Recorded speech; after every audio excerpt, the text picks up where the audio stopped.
کعبہ کی زیارت ہر مسلمان کی دلی تمنا ہوتی ہے۔ خانہ کعبہ کی نماز جو 1,00,000 نمازوں کے برابر ہے، اور عبد الرحمن السدیس کی آواز میں تلاوت قرآن ہو تو نماز کا کیا ہی مزہ ہے، ہر مسلمان اس کی طرف کھینچا آئے گا۔ ناظرین، آج کی اس ویڈیو میں ہم آپ کو امام کعبہ عبد الرحمن السدیس کے بارے میں ایسے حقائق بتائیں گے جو شاید ہی آپ جانتے ہوں۔ ویڈیو میں آگے بڑھنے سے پہلے آپ دوستوں سے گزارش کہ ہمارے چینل پر نئے ہیں تو ہمارے چینل کو سبسکرائب کریں اور ساتھ ہی موجود گھنٹی کے بٹن کو بھی دبا دیں اور ویڈیو کو لائک اور کمنٹ میں اپنے رائے کا اظہار لازمی کریں۔ عبد الرحمن السدیس مکہ مکرمہ میں بیت اللہ کے امام ہیں۔ پوری دنیا میں بیت اللہ کے امام کی عزت ہے۔ آپ بخوبی اندازہ لگا سکتے ہیں عبد الرحمن السدیس تلاوت قرآن کے حوالے سے مشہور شخصیت ہیں۔ آئے ہم آپ کو امام کعبہ سے متعلق چند معروف حقائق بتاتے ہیں۔ آپ کا پورا نام عبد الرحمن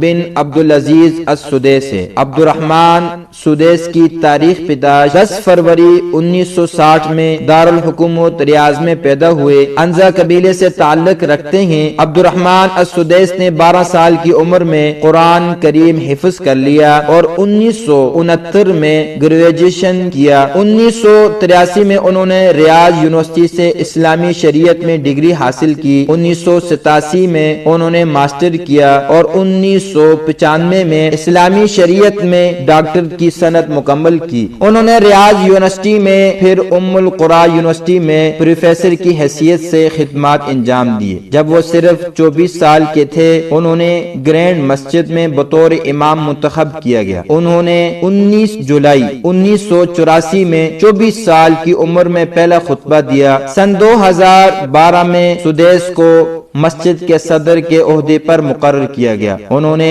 اس عہدے کو بخوبی انجام دیا۔ امام عبد الرحمن السدیس کو والدہ بچپن میں دعا دیا کرتی تھی کہ اللہ تجھ کو کعبے کا امام بنائے، اور امام السدیس کا کہنا ہے کہ میری والدہ کی دعا کی وجہ سے امام کعبہ بن گیا۔ امام عبد الرحمن السدیس تلاوت قرآن کے اچھے انداز اور آواز کے حوالے سے کافی مشہور ہیں۔ وہ نہ صرف کعبہ کے امام بلکہ امت مسلمہ کے مسائل پر بھی نگاہ رکھتے ہیں اور کشمیر فلسطین کے معاملے پر اکثر گفتگو کرتے ہیں اور اہم کردار ادا کرتے ہیں۔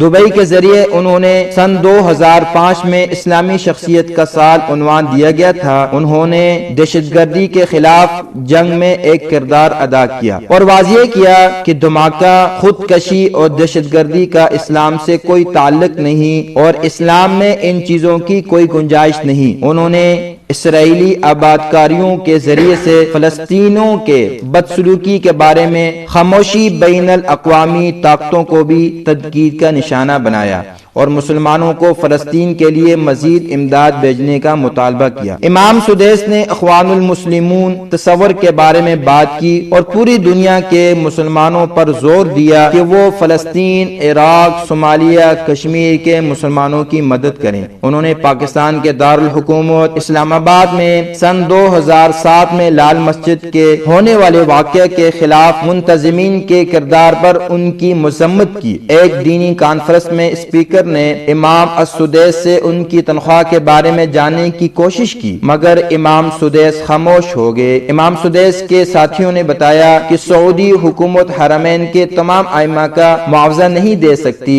سعودی حکومت حرمہ انہیں صرف خالی چیک ادا کرتی ہے اور ان سے کہتی ہے کہ اپنی ضروریات کے مطابق اس کو پر کر دیں۔ یہ سعودی حکومت کا مثبت رخ ہے جو آپ کو کوئی نہیں بتا سکتا۔ دوستو، آپ سے گزارش ہے کہ ضرور ہماری اس ویڈیو کو لائک اور شیئر ضرور کریں۔